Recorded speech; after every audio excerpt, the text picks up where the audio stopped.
everybody.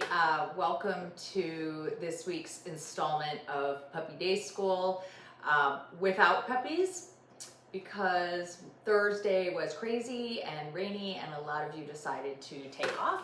So I do have some individual video clips which will be attached to the end of this segment for each of you that we did on Wednesday, but again, kind of in the pouring rain and with some dogs that weren't super motivated to work. So that is just gonna be what it is. So I just wanted to talk to you a little bit about how we're gonna cope with puppies in crazy weather. Some of you guys have puppies that love to be out in the rain, no problem. Others have puppies that are like, nope, don't want anything to do with this. So for those puppies, they're just gonna have to be a little bit miserable. Take them out with an umbrella. You can get little raincoats, which helps keeps them dry. It also helps alleviate, first of all, let me just back up and say, I used to kind of giggle at people that put raincoats on their puppies or dogs, and you know, but I'm from Maine, so I was like, this is crazy. However, there is something to be said when you have a lot of fur on a dog and keeping it dry. It certainly makes your life a lot easier in terms of, and I'm always for that, you know, so that's something you might want to consider on these rainy days if you are going to get out and about for walks. The other thing I want to talk about is how to entertain your puppy, because, you know, they're going to be inside a lot more than they might normally on really nice days. So let's look at the fact that mental stimulation is tiring for a dog. So yay for dog training. Working on any kind of activities that we've been practicing for brief periods, 5 minutes here and there throughout the day, that does tire your puppy out. Not in the same way elevated heart rate would, but it certainly does help.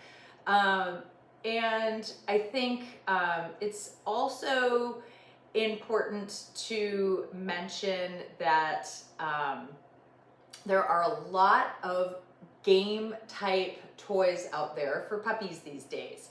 So if you go on the internet and you know, Amazon, whatever, and type in puzzle toys for dogs, you're gonna see lots of different things that require from things that you put treats in and your puppy has to slide pieces on a board around, to simply getting a toy that dispenses their food.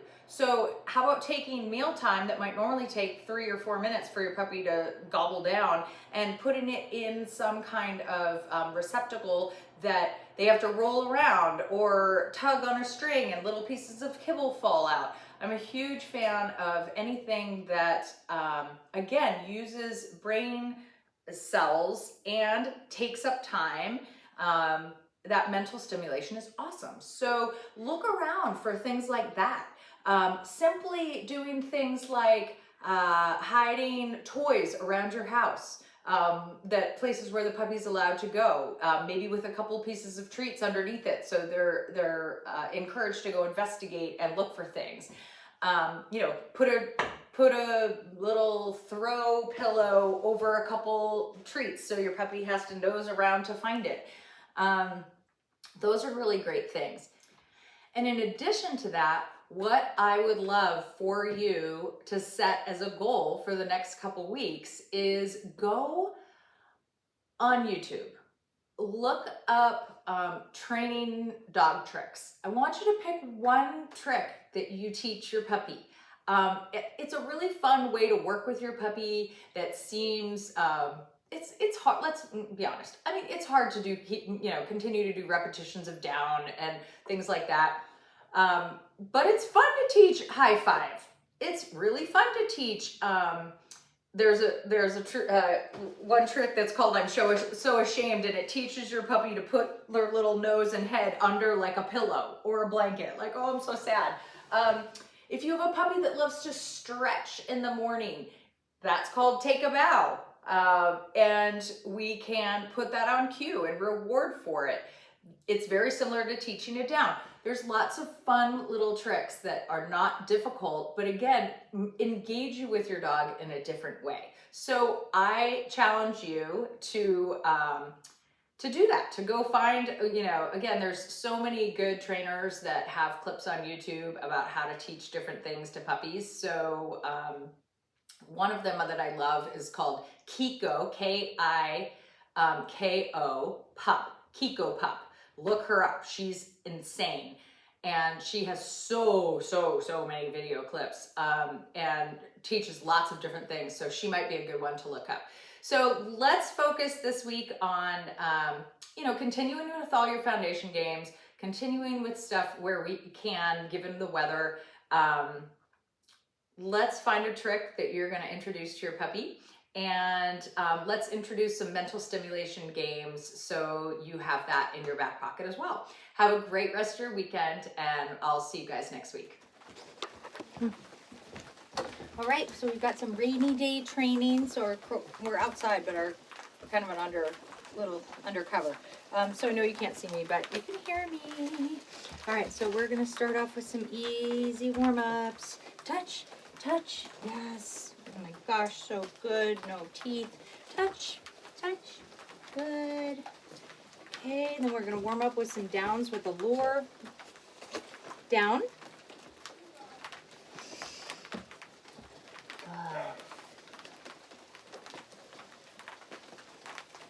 Good job.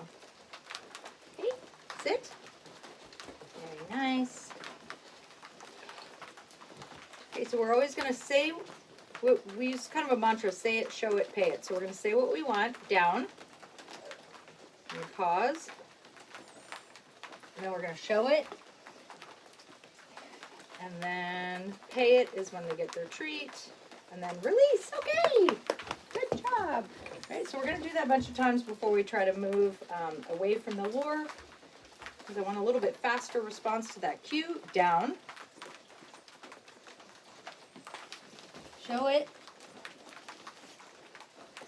Pay it. Okay, good job. All right, we're going to go for that again. One more time, then we're going to do what we call jackpot. Down.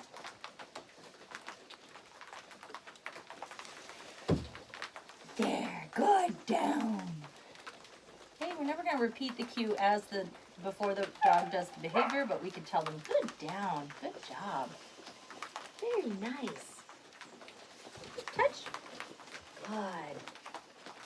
Okay. Down.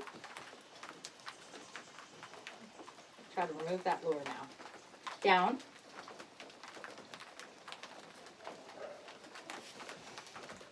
I'll give a little hint. Yes. Good. Okay. Right. Down.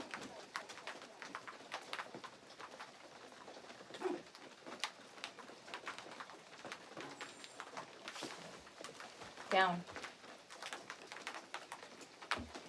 Yes. Good, down. Okay. All right, let's take a break for a sec. Okay. Good job. Very good. Oh, such a good buddy. Yes, good job. I'm waiting for him to get a little frustrated and offer the behavior after he realizes there's going to be no hinting. And it's hard, and it's stressful. Touch. Touch. Yes, good. Let's go back. Let's try it again. You're gonna get this. We're gonna get this fast. We're gonna get it fast. Sit. So, leave it. Starts as a silent game. Okay. Silent meaning that we put treats in our hands. I'm gonna try to move him so you can see us from the side. Okay. So I've got a fistful of treats. And I'm basically just waiting for him to not try to steal them. He's going to have to go through all this pawing, eating my hand. Sometimes barking will happen. So this is called It's Your Choice because I'm literally going to wait for the dog to choose to try to stop stealing these treats. And this can take a long time depending on how persistent your puppy is. But then he will figure out by choosing not to steal them, he's going to get them. I'm gonna back him up just a little bit so.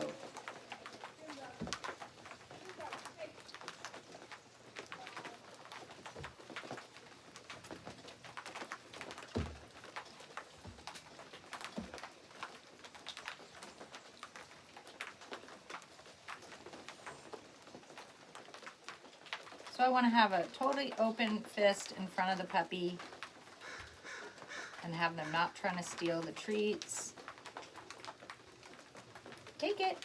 Have that nice, no forward motion when I reach in. If he does, I just close my hand.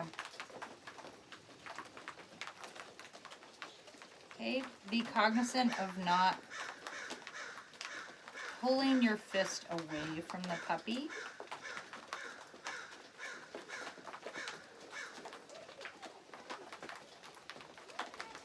Take it. Meaning I'm not going like this. I'm not pulling the fist away. I'm simply opening and closing my hand. A really good exercise for him. Take it. Really takes a lot of self-control. Take it.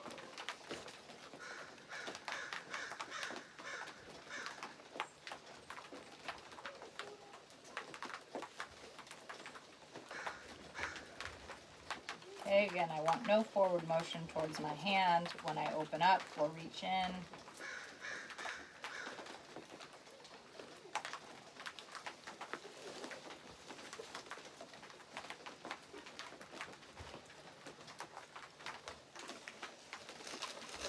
Okay, we're gonna go to version 2, which is where we take these treats and we actually put them on the ground.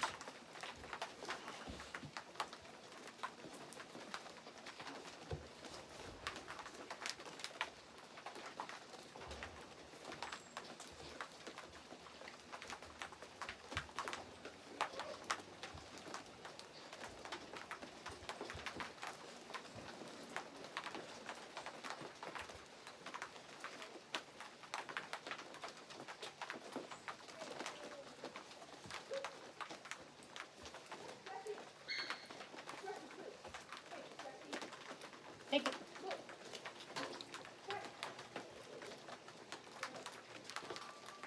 Take it. Very good. Take it. This is excellent. Beautiful. Take it. So good. So at no point, even if the dog is successful, did they get to come in here like that and eat the treats themselves. That does not happen here.